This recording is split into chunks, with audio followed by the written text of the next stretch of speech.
so perfectly a little nugget of early 90s goodness. But the thing that made me the happiest was the notion that the Hard Rock Cafe was Oh, ever a cool place to be. right, right.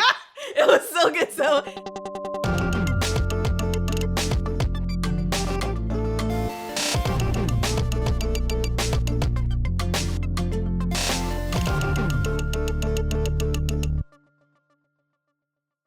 hey everybody, welcome back to the Thunderdome Gladiators. That's right, it's time for another sun-soaked episode of Cinemaball. I'm Ebony Aster, that's little e, capital B, little O, little N, ampersand, capital Y, and then 3 asterisks. And then Aster is in cuneiform. And I'm joined by the sweetest peach on the tree, Miss Carolyn Petit. Hey, Carol. What? We're not talking about Call Me By Your Name, Ebony. We are here to talk about Aren't we always in a way talking about Call Me in a By way, Your right? Name? I suppose at my rating, all of my ratings, for Cinemaball, you can think of them as, how would I rate this film in direct comparison to Call Me By Your Name? That's the standard by which all other films are judged. I totally get it. If we want to move to a 100 peach system as a rating mechanism, I am here for it. Fantastic. Yeah. So everybody, this is episode 11, the third episode of the second round. So I hope you're good at math. Cinemaball is a ridiculous excuse for Carol and I to talk about movies. In this round, I am your feisty attacker, and my goal is the deceptively easy to get to goal film, The Legend of Billie Jean. She was a fugitive to the police, a sensation to the media, and a symbol of courage to young people everywhere to fight for what's right. Where is she? Everywhere. The Legend of Billie Jean, directed by Matthew Robbins, featuring Pat Benatar's hit song Invincible, rated PG-13. A forgotten 1985 teen classic and surely underrated Pat Benatar music video. Caro is on defense, and she is doing a frankly stellar job of preventing us from ever getting close to The Legend of Billie Jean. Last week, Carol faked left and took us from Francis Ford Coppola's Bram Stoker's Dracula to the 1991 Steve Martin vehicle LA Story via the always delightful actor Richard E. Grant. Will I go for the twofer connection and use Richard E. Grant to connect us to the iconic British film Withnell and I? Stay tuned to the end of the episode and find out. That's right, at the end of this episode, it will be my turn to reveal where I'm shooting the Cinemaball. But for right now, let's retract the top on our convertible, take it to the 405, and surrender to the Southern California surreality of LA Story. Carol, get us started. All right, so LA Story. First of all, what you just said put me in mind of what I think is an interesting minor little cultural difference that I've observed between Los Angeles, where I lived for a good 20 plus years of my life, and the Bay Area. You said take the 405 or take to the 405, which is definitely in LA. In my experience, people say the 405, the 5, the 101, etc. But my understanding anyway is that at least here in the Bay Area, prevailing cultural trends dictate that you refer to them as 405, 5, 101 with no article, with no the preceding them. So, just a little observation there.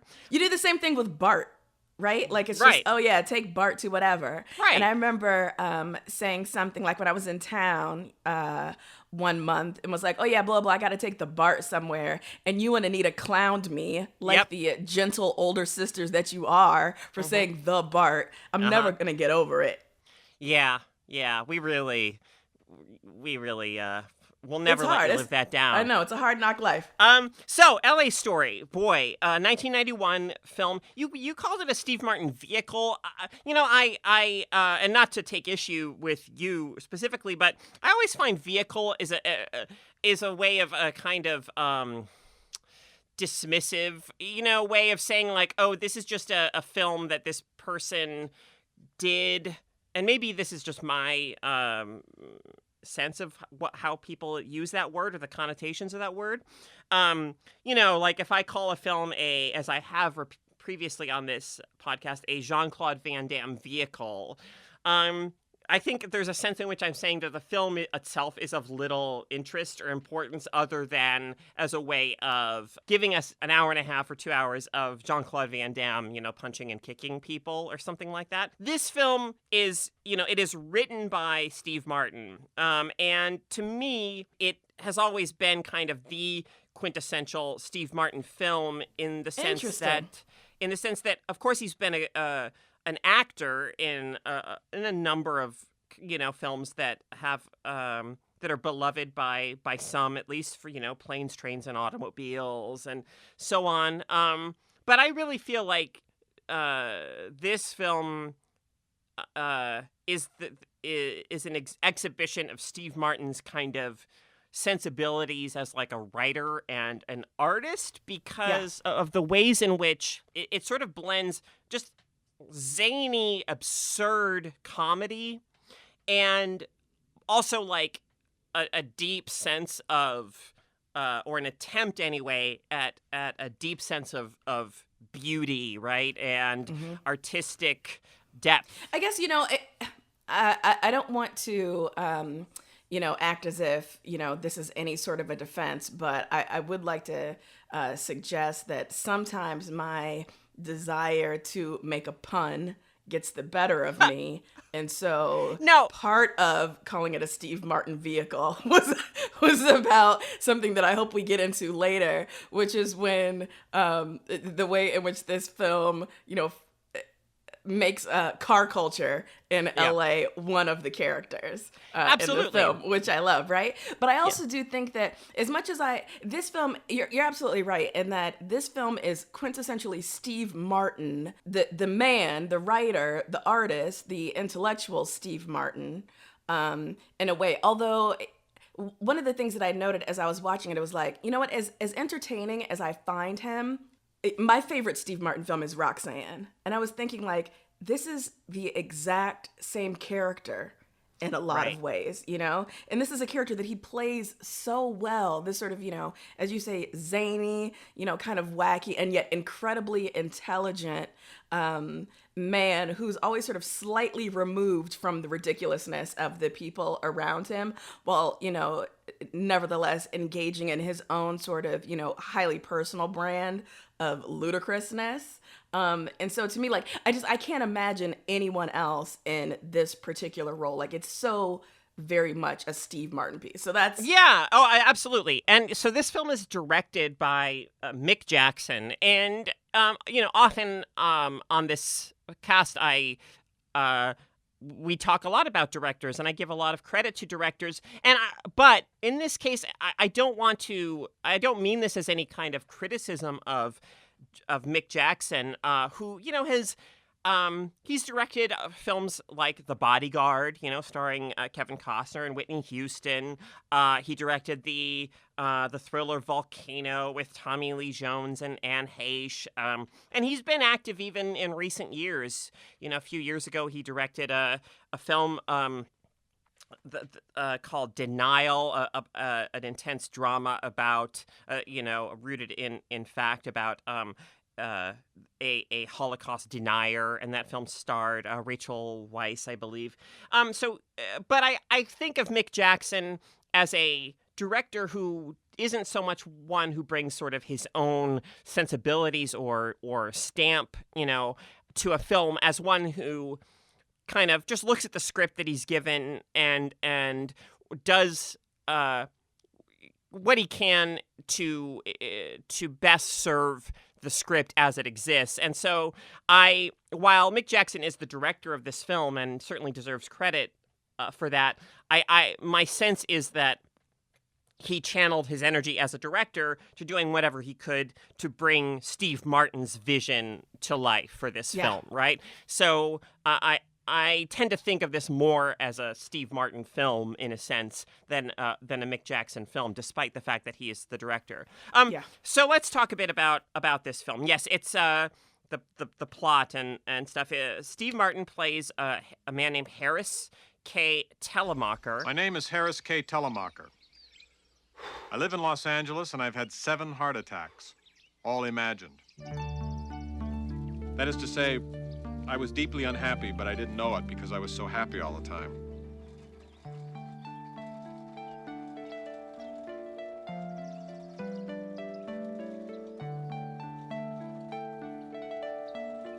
I have a favorite quote about LA by William Shakespeare. He said, "This other Eden, demi-paradise, this precious stone set in the silver sea, this earth, this realm, this Los Angeles." Anyway, this is what happened to me, and I swear it's all true. He is a wacky weekend weatherman on a local LA news channel. This film is very much a film of its time. It is the early 90s, and I think there's no clearer indication, perhaps, of the fact that this film is so much a product of its time than the fact that Steve Martin's car has a suction cup Garfield attached to the rear window. And if you're not old enough to remember, at least in LA, I don't know, because that's where I lived at the time, and I don't know if this was a thing in other parts of the country, but in LA, like probably around that time, for whatever reason, a huge percentage of cars had suction cup Garfields attached to them. It was a ludicrous phenomenon. So Steve Martin plays a man who is at a place, and I think Martin himself was probably around 45 when he made this film. And his character of Harris, he opens the film by saying something like, "I was deeply unhappy, but I didn't know it because I was so busy being happy all the time." And I think that speaks to, he's a man. He has a relationship with a woman played by Mary Lou Henner. It's not, it doesn't go beyond like the surface level. They don't like really care about each other as people. They're just kind of going through the motions of being a couple. And he meets a woman, a British journalist named Sarah, played by Victoria Tennant, who actually was his partner at the time. And she just completely shakes up everything, in his life, in his soul, in his heart, in his mind. And the rest of the film is a kind of LA-infused, whimsical, ethereal, borderline, at times spiritual kind of romance, concerning his pursuit of Sarah. LA Story, when I was a teen, this was one of my absolute favorite films. I adored this film. Its romantic sensibilities, I found it incredibly romantic. I found this film, it's the ways in which Harris is so stirred up and shaken and destabilized by Sarah. I found it so romantic, and it builds up to a tremendous sort of climax in which Sarah's going back to London, and Steve Harris's yearning for her is so powerful that it basically, causes the polarity of the Earth to change, fog to roll in as her plane is about to take off, so that her plane can't take off, and they are together. And of course, though, watching this film today, I cannot help but think about how much this film is at least very much adjacent to what I would call the stalking as romance trope, because we have a situation here in which basically the conflict is that, Sarah really wants to be with Harris. She just can't bring herself to admit it to herself and to him. And so, Steve Martin's love for her has to literally prevent her from being able to leave, such that they are brought together in the end. And I couldn't help but think, as romantic, it still stirs some part of my heart, this scenario in which the strains of Enya's song, Oh, Exile, boy. build up, and, as the fog is rolling in and the storm begins and the rain starts pouring, like, I cannot help but be exhilarated by it, and yet I cannot also help but think, if the roles were reversed, if this were a romance about a woman, where the woman is like the central character and her, male object of affection / love is trying to leave and go back home to London, it would feel like fatal. It would, when a woman has these kinds of intense feelings, it's fatal attraction. When a man has them, it's romance, right? It's like, oh my God, his love is so powerful. What a powerful force. It taps into the elements. I love any movie that allows us to explore your soft, gooey center, Caro. We have often talked about the fact that my programming does not allow me to feel real human emotions. And so the closest I get to it is talking to you about the things that make you feel. It's interesting. So I'm thinking about when I first saw this movie. So like you, I was a teenager when this film came out. And obviously it was much closer in age at that point to the character that Sarah Jessica Parker plays. So in this film, Harris, Steve Martin's character, happens to meet Sarah Jessica Parker, whose name is Sandy, capital S, capital whatever. The joke, you get the joke. So he meets Sandy at a clothing store, and she's this sort of definition of this kind of manic pixie dream girl, right? So she's very whimsical and I don't want to say flighty, but there's something about her that doesn't quite touch the ground. In fact, she's literally always twirling. She's always twirling.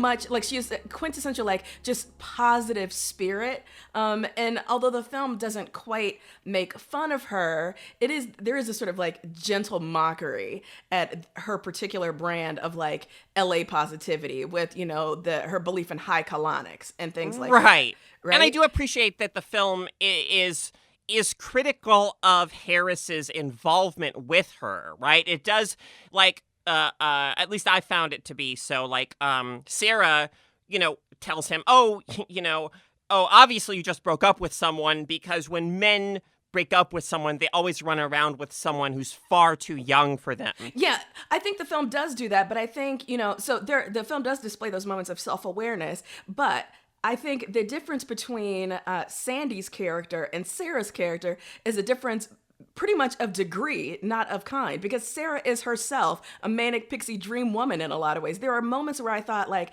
the reason why Harris is so attracted to you is because you represent a difference of the sort of woman that he's dating now, who's, very superficial and, very materialistic, etc. And so even though you're kind of a cool character, the reason why he's so drawn to you is because he's so dissatisfied with what he currently has. And that's kind of, illustrated most clearly in the fact that she plays the tuba, and this is one of the moments where the whimsy of the film, to my mind anyway, kind of got away from itself. And I just thought, this is a little bit too twee, this idea that like this kind of quintessentially eccentric. And, I believe we're supposed to assume maybe, moneyed English woman, her ex-husband, played by Richard E. Grant, makes mention of the fact that their mothers hunt together, and so I'm thinking, and we do right? briefly, so just the idea that like, this kind of kooky English woman, by virtue of the fact that she's older at least and more mature, her brand of whimsy is, presented as being more acceptable in the film. And I'm like, it's still a little bit flat to me. Yeah, absolutely. And I think that there's no denying that this is a film that presents an experience of Los Angeles, a vision of Los Angeles that is primarily only accessible to and experienced by privileged white people. Oh yeah. Right? It's the LA of fancy restaurants and class, upper class, getaways to hotels in Santa Barbara or whatever, wherever the El Palo Del Mar, the chicken of the sea, yes, the hotel they go to is. And so there's in my mind, like a really funny and great sort of sequence that involves this restaurant called Lidio, which is the sort of in the film the hot new like Los Angeles dining spot, which is ruled with an iron fist by a fantastic Patrick Stewart, in a comic sort of supporting role. But like one of the only times we see a person of color in this film is when Harris and Sarah and other folks are dining at Lidio. There's a like a young black man is their waiter, and he like wraps their sort of options, right? The specials or like the menu or whatever. He wraps it to them, and like that is sort of the extent of which black people exist in this film's version of Los Angeles. Yeah, which, a comment could be made, an argument could be made that for people who exist in the sphere that Harris and his coterie exist in, their only proximity to certain class segments or racial difference is through, the service industry, right? But that's the film is not making a comment on that. I have to say, going back, knowing that we were going to be talking about this movie, one of the things that I had to sort of steel myself for is exactly what you're talking about, which is that this is presented as LA story, right? Not an LA story, when that is exactly what it is. Because and this feeds into this larger kind of cultural conversation about Los Angeles as being purely superficial, purely about artifice, sort of a plastic city, which is an incredibly frustrating and dismissive take on Los Angeles, not least because it entirely eliminates the long history that LA had before it became an industry town, right? And the many things that people do here that have nothing to do with the business of LA, but also it completely, sort of elides all of the people of color who live here. And so, there is an LA story that has only Latinx people in it, and that makes just as much, if not more sense than this film that's just about upper middle class white people. But that's not the story we get unless it's a story that's specifically marketed as being, a niche film. When people say like, oh, LA, there's nothing to it. It's not like, New York or Boston or Chicago that's got some real depth. I'm like, well, where are you going? Like, if you're only going to the Beverly Center, then yeah. But right. If you never spend time in like Boyle Heights or, South Central LA or whatever, like, yeah, those places are entirely different. But those places are not even given the benefit of being considered LA, except by the people who live there. Yeah, absolutely. I mean, I couldn't help but think a few times as I was watching this film for this podcast about the relationship, say, in the 70s and 80s, between, Woody Allen films and New York, right? We had this vision, probably the dominating cinematic vision of New York was, and a lot of people would still say is Woody Allen. It's films like Manhattan and stuff like that, such that when,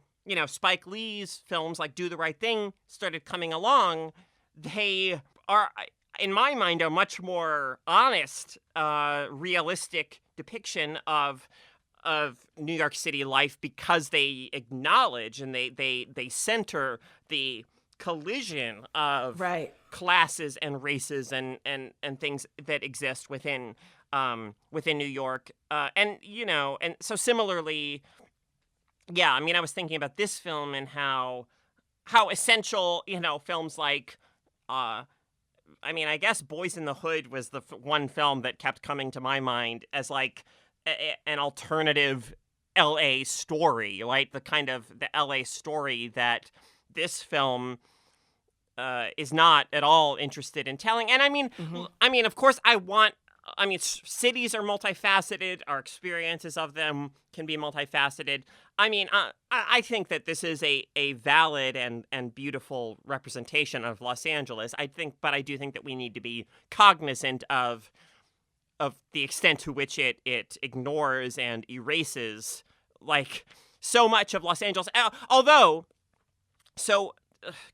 like, early on in this film, there's a joke, a gag, when Steve, when Harris and Trudy, his girlfriend played by Mary Lou Henner, in the early parts of the film, are driving down the freeway, and it's like first day of spring or first day of summer or something like that or whatever. Yeah, it's like a spring equinox. Radio, and Harris is like, "Oh shit, open season on the LA freeway," and it becomes this thing. Like the gag is like everyone is just shooting at each other, right?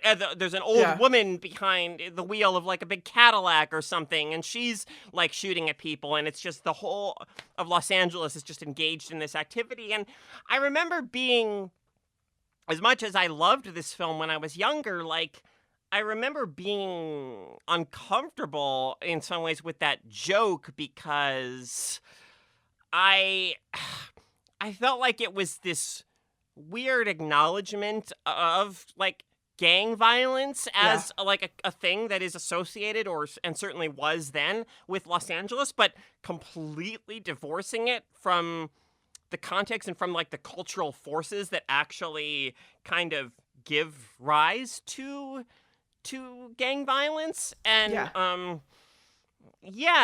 don't know, it still seems like this this uncomfortable sort of acknowledgement within LA Story of things that LA Story otherwise kind of ignores altogether. But even in acknowledging those associations, it doesn't in any way like actually confront, the issue. It just uses it as substance for a joke. Right. I don't know. That particular scene, and then so the film itself, if you haven't seen it, is very much peppered with these moments of sort of fantasy.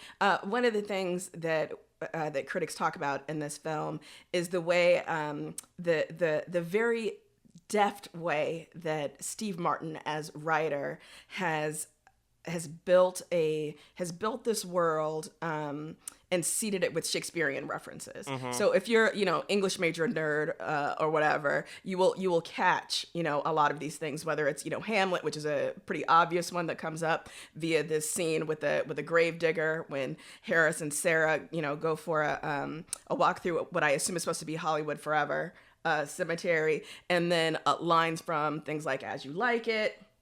There's a reference to The Tempest thrown in there a couple of times. But so, and Steve Martin has talked about the film being a sort of, reimagining of A Midsummer Night's Dream, the narrative as a whole. But I think, this idea as you say, that scene with the open season on the freeways, that particular segment does seem a bit tonally different from the soft, kind of whimsical and cotton candy almost bright colors of the other LA fantasies we get in this film, because you never know when that stuff is going to happen, when something ridiculous is going to happen, from the sort of small things like Harris pretending having a dog barking as a security system, like a tape of a dog barking as a security system, to him, making his own way by driving like a, race car driver through neighborhoods or whatever. You never know how that stuff is going to go. So that particular one, of the shooting on the freeway, you're like, okay, this is funny, we get it, but it does seem to come maybe from a different movie, something that's more slapsticky. Yeah, I mean, but on the whole, I have to say that I really admire, or at least I think I'm fascinated by the way that I feel like this film carves out a tonal space that sets it, in my mind, apart from just about any other film. I cannot think of another film that occupies this kind of, this bridge between, like outright sort of the kind of zaniness that, this sort of akin to the kind of zaniness we associate with films like The Naked Gun and Airplane almost, but married to a deep kind of poignancy. I mean, early on, there's this moment when, Harris is still in this kind of phase of his life where he's empty. He's searching for some kind of meaning, before Sarah really comes along and shakes things up in his life. And he says, he winds up quoting the Shakespeare line of life is a tale full of sound and fury, told by an idiot, signifying nothing. And this moment is highlighted by then there's like a slow motion shot of like a cat meowing kind of dramatically, and it's just this very interesting choice because it's sort of like its meanings are not in any way clear.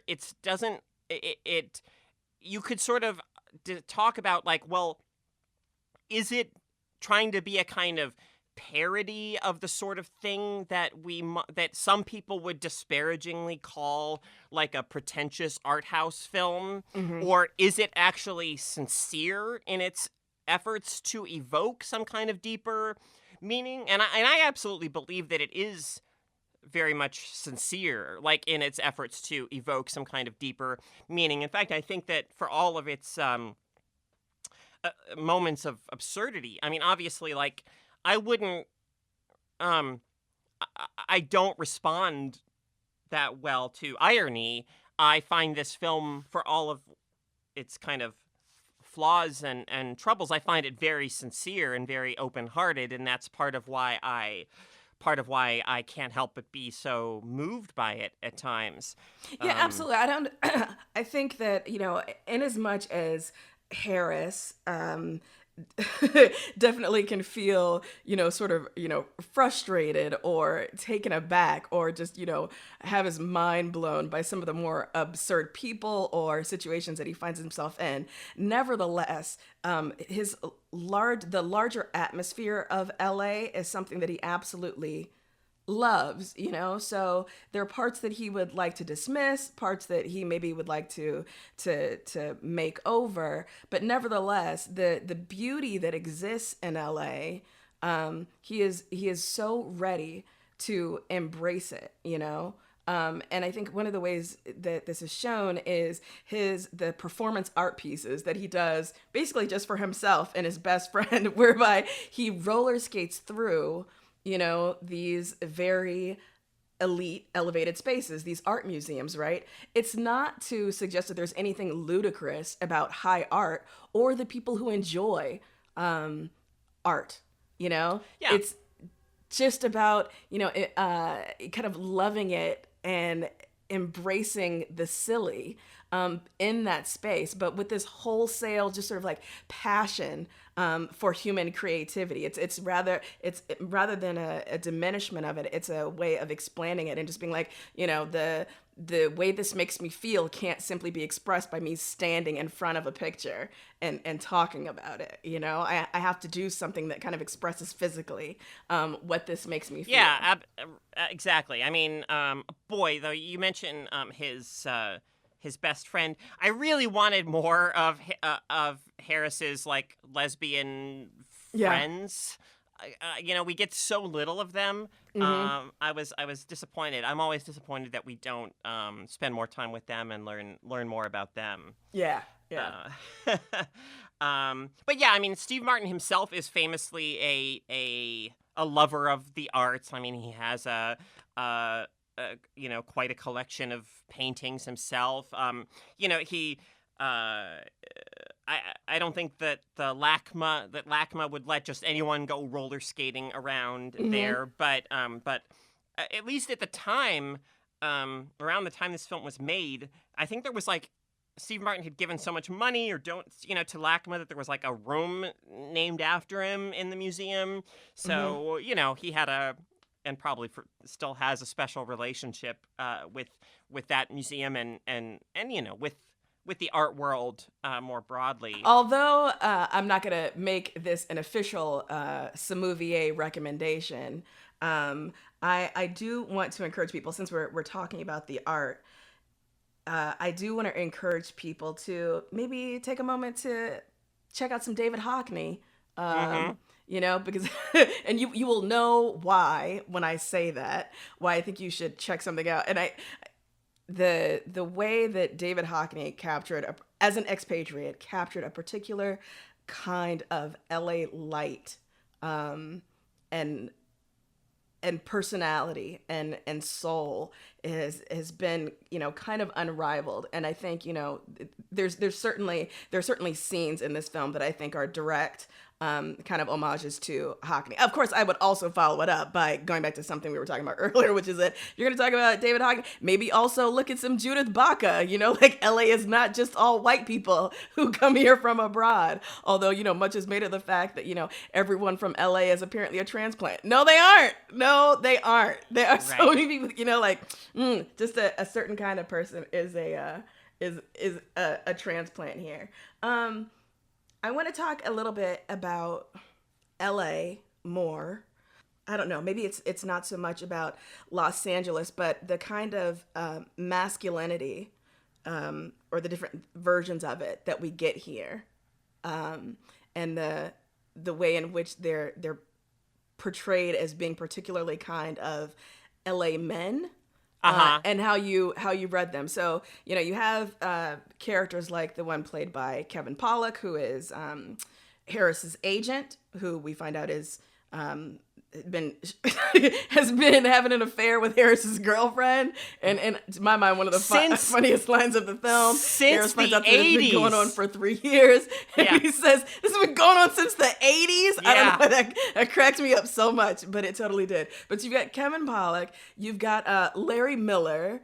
You've got Sam McMurray, you've got Richard E. Grant, obviously, and Steve Martin. So, I want to hear from you, Carol, like how your reading and your take on those characters, because it's very interesting to me that even though we have, and Woody Harrelson, making a, couple of appearances in it as Harris's boss, although you have, a significant number of dudes in the film. Nevertheless, the people with the most speaking time, with the most kind of depth, just the most presence on screen are women, apart from Steve Martin, right? And, I think it's definitely part of that that kind of expectation that straight men are only able to achieve some sort of like emotional awareness through the intervention of women.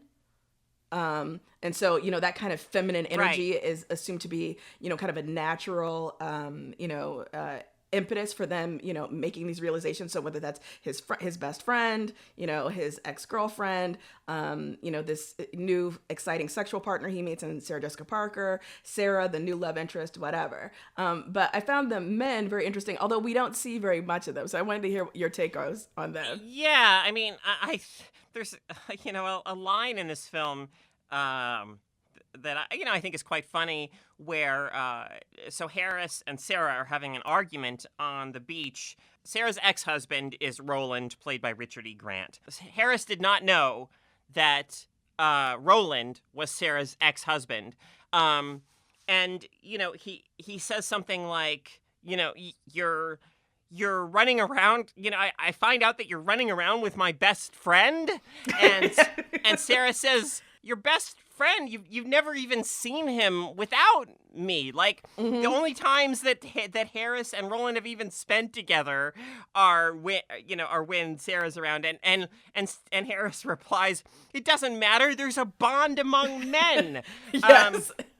By making that joke and in a way that it frames all of those kind of male interactions and relationships, I mean, they do take a definitely like a back seat to any of the connections with women.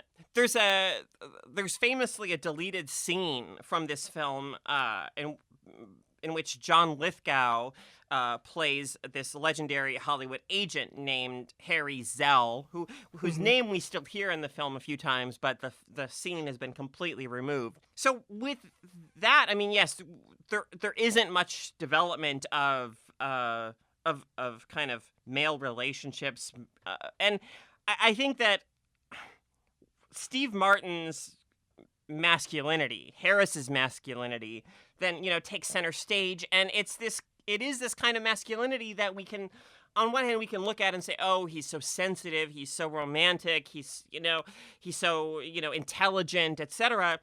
But that it's easy in doing that to obscure, or sort of obfuscate the ways in which he shares so many of the traits that can be so troubling in men on screen.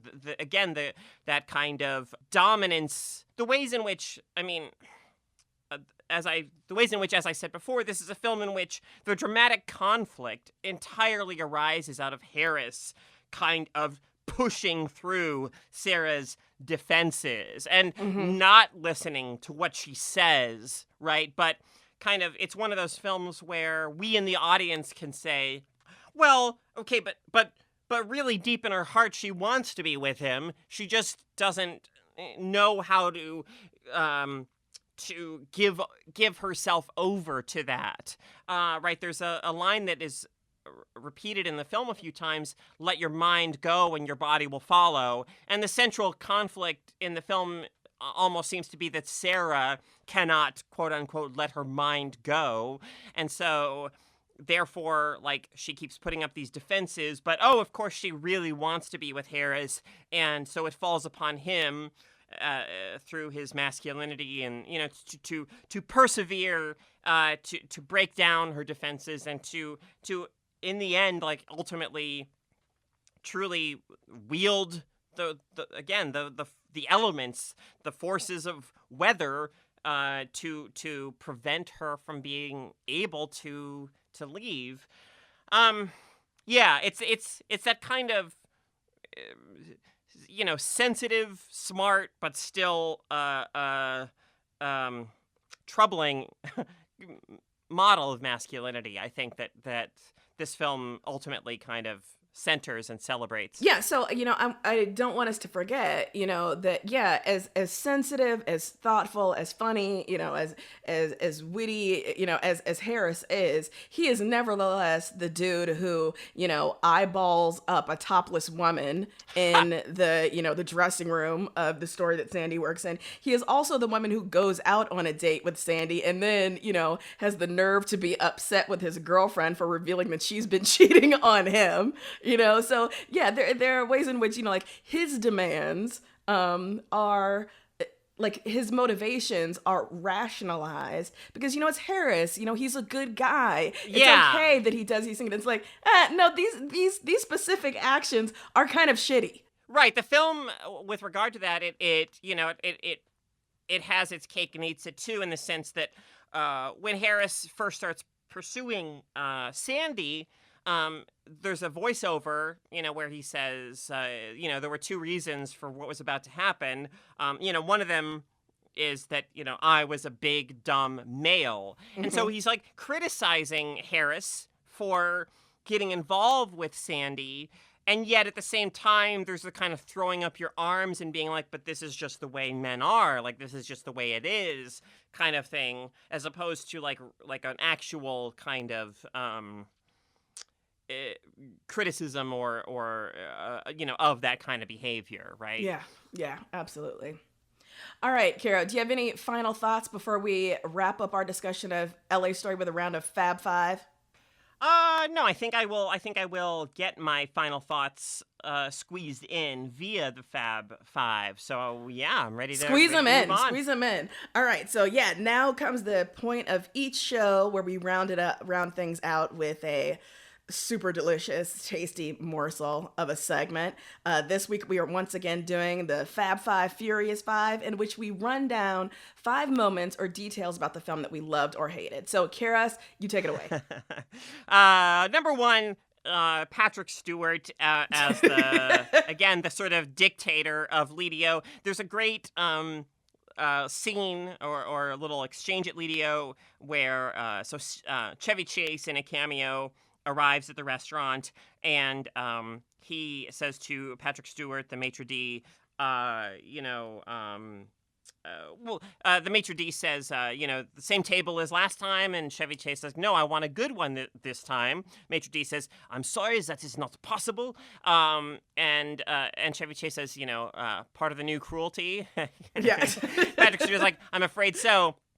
And then another party, walks up, and we see and hear Patrick Stewart say, yes, what do you want? And this predates the soup Nazi on Seinfeld, I think. And for me, this is sort of the quintessential, there's references to the soup Nazi have become inescapable in our culture. But for me, Patrick Stewart as the maitre d' of Lidio will always be the quintessential kind of rude restaurant proprietor that people just put up with because it's the food is so good, or it's this, yes, what do you want? Yes. Secondly, I find this movie just so quotable in so many ways. I'll just highlight one line in particular. My friends and I, probably the line we would quote most from this film is like if one of us just ever said or did something really, really just silly, goofy, absurd, foolish, just deliberately ludicrous.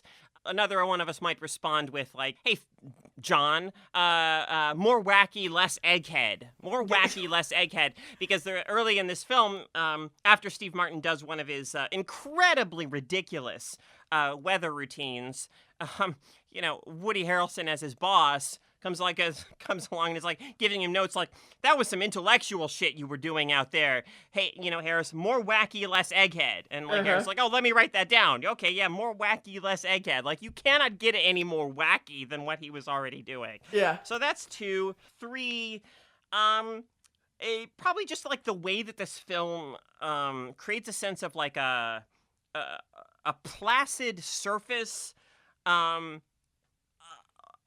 above like just really deep, powerful emotions. There's a scene when Sarah and Harris are at this little formal dinner, and it's just like so incredibly boring. You have this one of the actors is just droning on, giving a speech about whatever little philanthropic endeavor they've been involved in, and we get this just great lines that are so perfect in their sheer boredom and dullness, where he's saying things like, "And Ron felt like I did," but in the midst of this, Harris and Sarah kind of have this very powerful moment together. They go out and as troubling as I think the gender dynamics of the film's love story can be, like, I'm still very drawn to how the film presents love as something that at times can and should be disruptive, right? Harris's life is so he's become so complacent. He writes bored beyond belief on the window at home, and I like this notion of love, of Harris as someone who needs to be like shaken out of this state that he's in, and because I do think that sometimes that is what love needs to do. That love needs to like fuck us up a little bit. Number 4 and 5 are just going to be like little almost throwaway moments that I feel contribute to the sense of magic in this film, in the sense of kind of emotional depth. One is that at the restaurant where Sarah and Harris first meet, around which the film creates this sense of destiny. Harris says, that there's only 3 places I consider sacred, this place and the restaurant at the corner of Sunset and Crescent, because that's where I first met her and that's where I first touched her. But there's also this little throwaway moment of Sarah just sitting at the table, and she regards this like couple, this very young couple, at another table in like wedding regalia, and she just kind of has this wistful look on her face, and the film, that's all it is. It's just like a little 2-second moment that speaks to some kind of yearning for love and trust and commitment and those kinds of things. And finally, similarly to that, after Sarah and Harris start spending some time together, there's a moment when Sarah drives away and Harris is just left there standing on the street by himself. And, Steve Martin as Harris does this thing where he kind of tosses his hat, like behind his back up into the air, and he catches it with his other hand. And the film just lingers on it for just like a split second, and there's like a piano cue that happens when he catches the hat in midair, and it's not like a comical piano cue. It's not like a lighthearted little piano note. It's a kind of it's like a poignant kind of note, and it's just a little moment that sort of exemplifies for me the ways in which this film, unlike about almost any other that I can think of, this film sort of marries a sense of kind of over the top whimsy and absurdity with something deeper, like a deeper sense of longing and yearning and romance, I suppose. Yeah, I think, this film, if nothing else, wants to suggest that there's nothing wrong with sincerity and genuinely wanting something. And if the film does offer up any kind of, moral judgments, it's for those people who are insincere in some way and who are masking their true desire. So the problem with Trudy, Harris's ex-girlfriend, or his agent, or his boss or whatever, it's not that they're superficial people, or that they want the wrong things. It's that they aren't being authentic, and the way that Harris, is, and even someone like Sandy is Sandy, she may be, just a fluffy bunny of a person, but she is honestly and authentically herself. And so the film treats her pretty gently. And there's that scene, near the end when Harris is sitting on the seats at El Pollo de la Mer with Roland, and the movie is so gentle with Roland too. Yes, it's been a bit of a figure of fun, it has been kind of a romantic rival for Harris, but Roland is just so honest in that moment about the fact that how sad he is that his attempt to win back the love of his ex-wife Sarah has been unsuccessful. They've had this passionate moment together, but ultimately it drifted away. And when he says they're like, I want a relationship like you and Sandy. It's okay. It's a bit funny that he's referencing, Harris and Sandy, but his desire for that real human connection, is something that should be celebrated. And the movie is okay with that and lets us be okay with that. Absolutely. And yes, I love that. I have to mention, because you reminded me of this by referring to Trudy, for me, one of the key lines in this film in terms of its moral outlook is early in the film, after Sarah is introduced, and Trudy takes just an immediate disliking to her.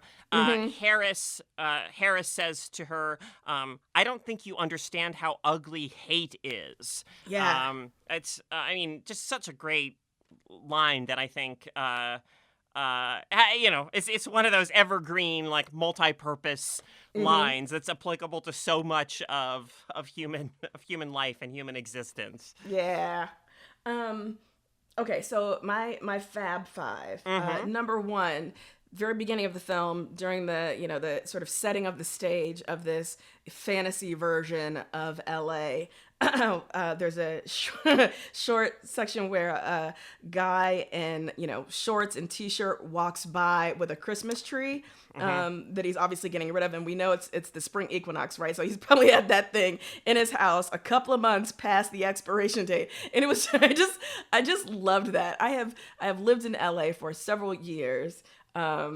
But there's always a part of me, because I came from somewhere else that does have a what's An called actual a winter? proper winter. Yes, Yeah. with snow and cold. And so, there's a part of me that always kind of resists Christmas or the holidays coming around and it's still being 75 and sunny and beautiful and every day looking like the next. So I just loved that little image that we got there. I do love, like, I don't care how trite, how cliche it may be now. Car culture in LA is so real. I will laugh at every joke about traffic. I will laugh at every joke that talks about, Los Angelinos living in their cars. I don't care. I love it. So, Yeah. The way in which that is folded into the movie as well is so great. And great line. One little line. Sarah, who is of course from England, proposes that she and Harris take a little walk, and he starts laughing and says, "A walk in L.A." Yeah, and he like his next door or his best friend lives next door to him, but he drives to her house. Which is also very good. Number 3 on my list. There's a moment of, once Sarah and Harris sort of split up for, I believe it's the first time before they go on the weekend away with their respective partners. Excuse me. And Harris is sitting sadly at night in his car. And the voiceover is, "We don't always know when love begins, but we always know when love ends." And I just, broke my heart. Such a good line. So true. Number 4, Iman. Iman has a little cameo in this movie, and her only line is "twist of lemon." I'll have a twist during the of scene lemon. in the restaurant, and I laugh at the idea that someone got Iman for this, and that's all she got to do. I mean, obviously we don't know if she filmed more, if she had more lines that were cut, but I love that there's just this throwaway, almost, line that's overspoken by other people, like you can barely hear it. Iman saying "twist of lemon." It's one of those jokes that you really have to pay attention to even catch because it's all these people, ordering coffees and things, and Harris, says, "I'll have a twist of lemon," and then everyone, all these other people rattle off, "I'll have a twist of lemon," and they've all ordered things, but Iman has not ordered anything, so she says, "I'll have a twist of lemon." Like, that's all she's having is a twist of lemon. It's like you have to pay attention, but what the payoff is great. Right. Good. And then my final thing is, excuse me, so this film comes out in 1991. And it is so perfectly a little nugget of early 90s goodness. But the thing that made me the happiest was the notion that the Hard Rock Cafe was ever a cool place to be. Right. It was so good. So Harris and Sandy go there on their date. It is, like just hopping. And then we find out that Trudy and Frank were also there at the same time. But just the way that the film unironically has them going to a place like the Hard Rock, as if, and that's not a joke. I absolutely loved it. So good. Yeah. Okay, so now it is time for us to render our verdicts on this film using my weird brother's patented 100-star scale. We're going to talk about this 100 Peaches scale, though, in future. As licensed cinema scientists, we have determined that this methodology provides the kind of precision and accuracy in reporting that's going to allow future generations to build upon our vital work. You can find our full list of episode and rating history in the document linked in the podcast description. So, Caro, how do you rate LA Story? This film has so many indelible images in it for me. Its use of music is, in my mind, tremendous. For all of I think that anyone who watches this film should bring to their viewing a critical lens of gender and power in terms of how we tell love stories. But I also think that I can't say no to this film's, again, its sincerity, its open-heartedness, the way that it treats love and romance and as matters of just destiny and fate and cosmic importance. I am going to give it an 82.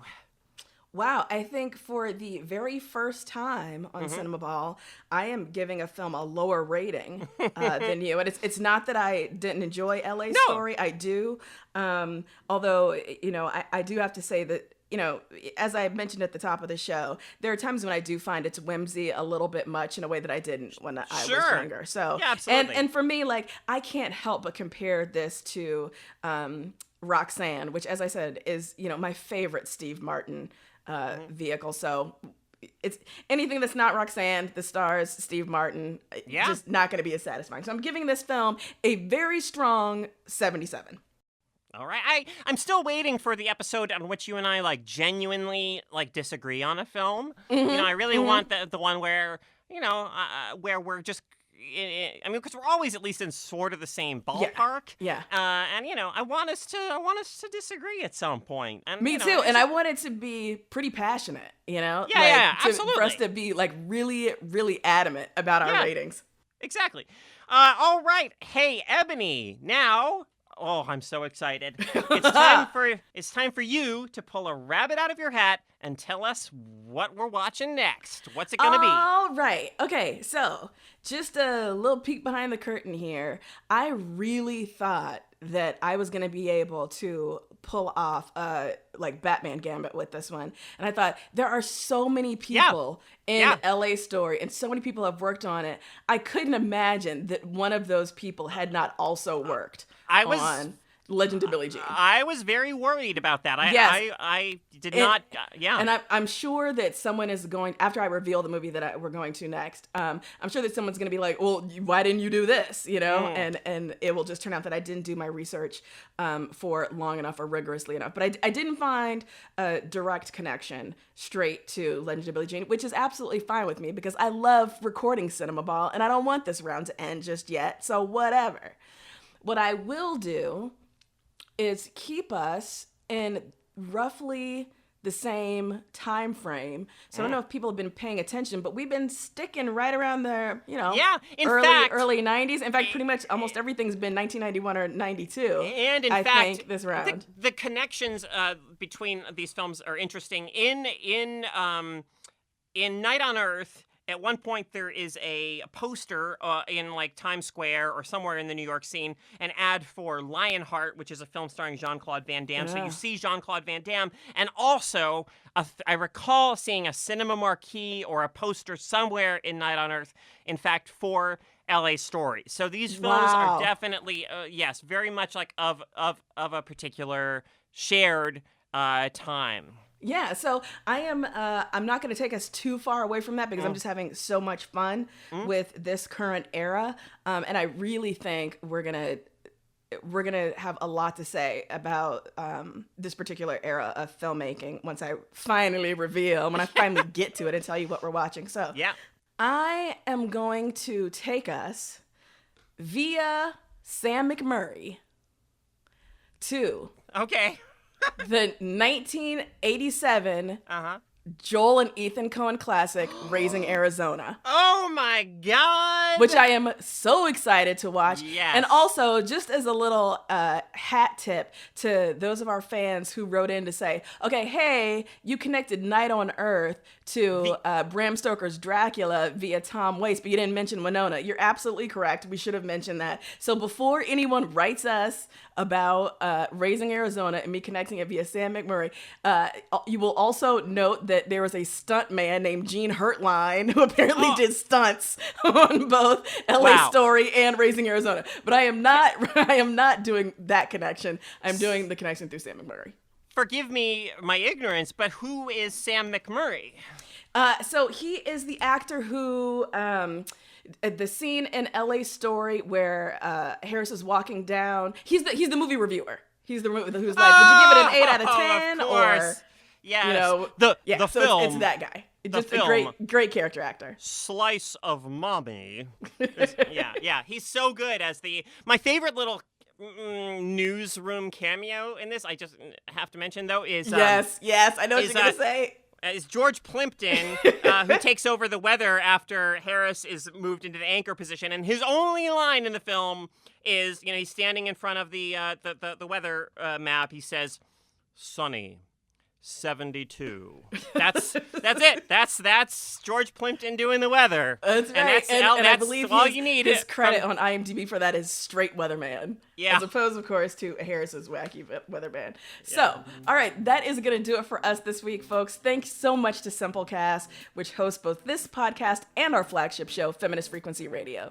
Thanks also to our amazing producer, Sarah Nairalez, who is like the big wheel on our tricycle. And hey, thank you for listening.